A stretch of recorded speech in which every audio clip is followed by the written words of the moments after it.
Okay, let me break it down how it all started, because I've been sharing war stories, I've been sharing prison stories. It's kind of in the middle, but this is how it all began. I'm from Oceanside, California, born and raised San Diegan. I was a surfer, skater, snowboarder. I just like smoking weed. I started smoking weed at like 13 or 12. By the time I was 14 or 15, I was like, fuck this, I need to get this shit for free. So obviously the natural progression was to start This is Wes before all the money got to his head. slanging. So then I get myself like a quarter ounce. I still remember it till this day. I had a little like clear box with each gram in it. I thought I was doing big things. I bought it for like 70 bucks. I was gonna make 140 off it. Back then a gram of fucking chronic was like 20 bucks. So then, you know, I just start pushing. I believe this is all fictional audio, whatever he's talking about, pushing weight and selling drugs. It sounds like interesting to watch, but he was building a character for himself, I believe. I had a PlayStation in it, TVs, the whole nine. I spent about $50,000 on it, and then I had it for like 6 months, and I was like, fuck this, and I went and bought the Escalade. I thought I was real cool at this time. I was validating myself with my possessions. I'm making about 20 grand, 40 grand a week, blowing it like an idiot, like a fucking kid who just got some money. I am so dirty, but I'm gonna do this reaction anyway.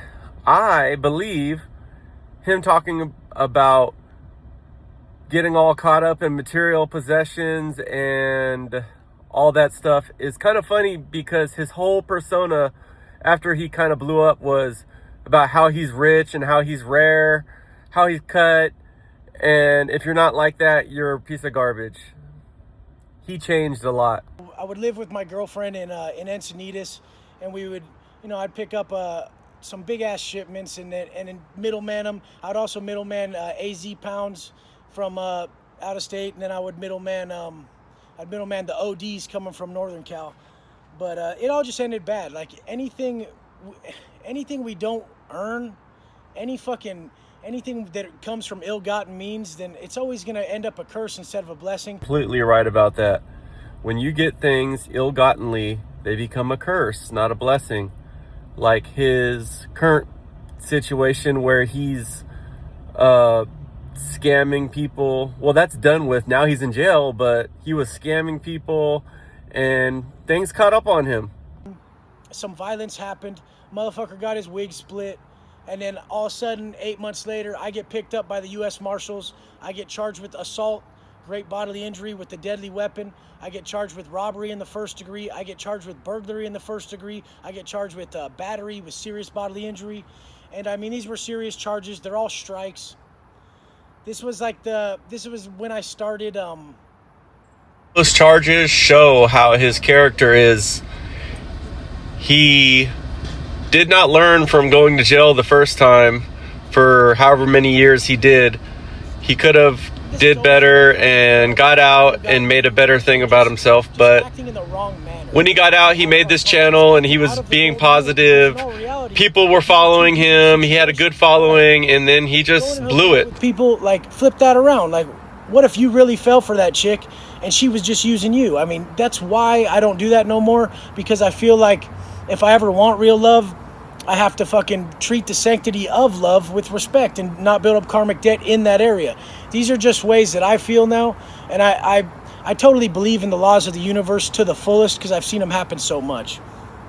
But along back to the slanging, I mean, we were pushing weight. We'd go snowboarding. We had dope-ass pads. One of my pads was like 1.6 mil. I had a fucking barbecue, a pool with a kegerator. I had a game room, stand-up video, fucking arcade games.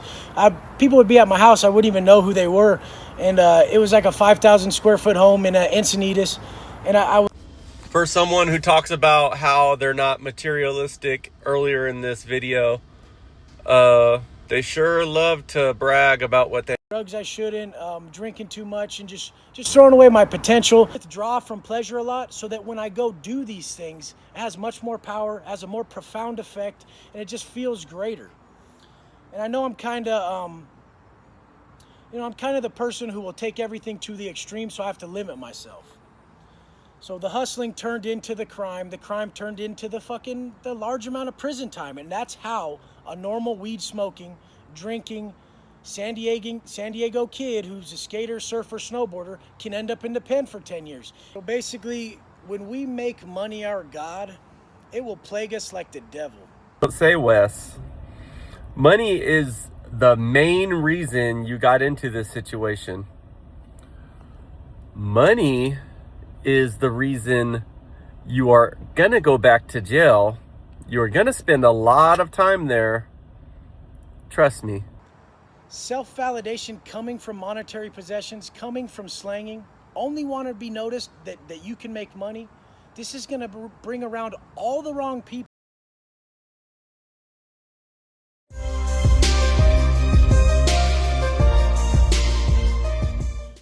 Hell yeah, we got the committed motherfuckers out here.